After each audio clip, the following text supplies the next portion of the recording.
Saudara sekalian, hari ini tokoh Anies Baswedan yang merupakan keluarga besar kita dalam posisi yang tidak mudah. Bacaan saya tidak pernah salah, Mas Anies. Saya telah mencium gelagat selama sekian periode saya di gedung parlemen. Saya tahu tentang tekliwernya politik setidaknya. Saya bisa membau apa yang terjadi. Sekarang posisi Mas Anies tidak mudah karena situasi dan banyak jeglongan jebakan yang ada. Ya hadirin, kita akan segera lanjutkan acara ini ya dengan diskusi dengan kader-kader HMI semuanya. Tapi kesempatan pertama tentunya saya ingin beri kesempatan kepada beberapa tokoh yang hadir di sini karena ini pukul 21.45 katanya Mas Anies mau ada kegiatan, mungkin mau mempersiapkan besok ada kunjungan biar dikejar-kejar Bawaslu tapi tetap rajin kunjungan.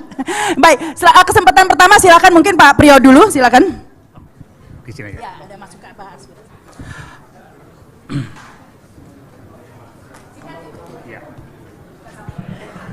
Assalamualaikum warahmatullahi wabarakatuh. Alhamdulillah wa syukurillah wa la haula wa la quwwata illa billah.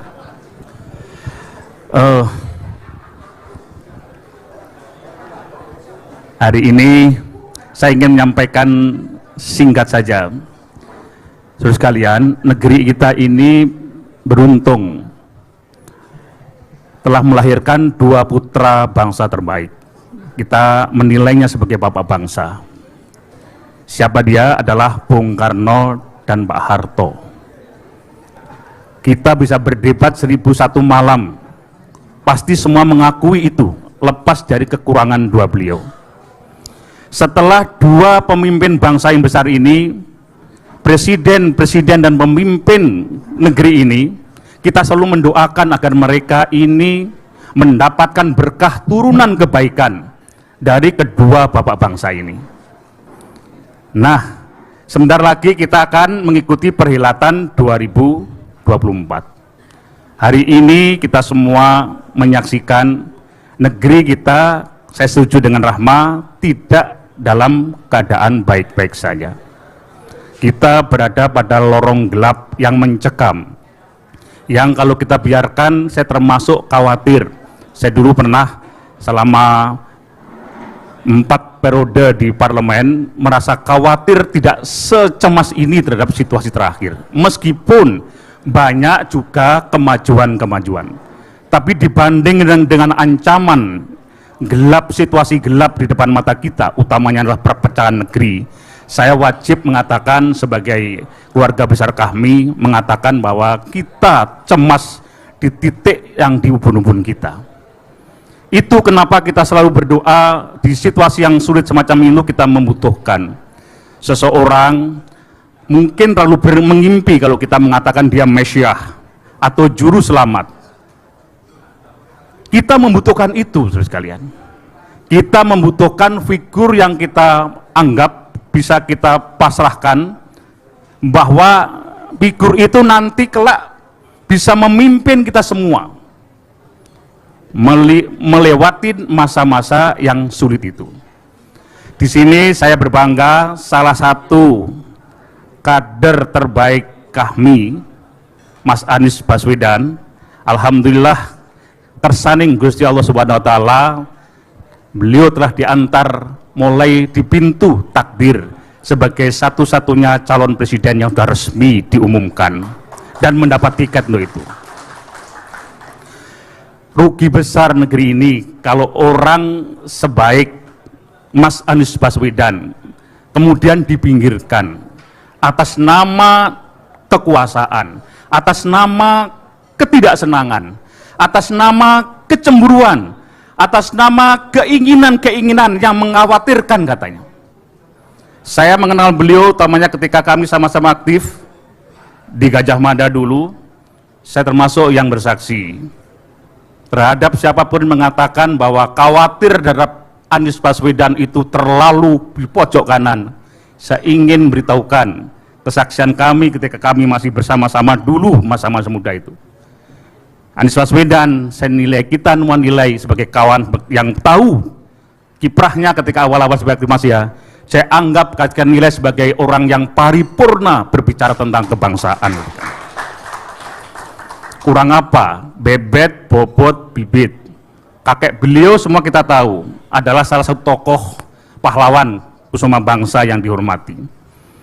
Kalau kemudian ada kekhawatiran akan membawa negeri ini kemudian ke pojok yang kanan, pertanyaannya pojok kanan yang mana?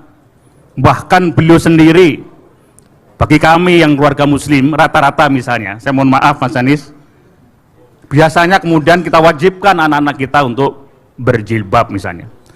Beliau biasa saja, bahkan untuk setingkat itu kita menghormati posisinya itu.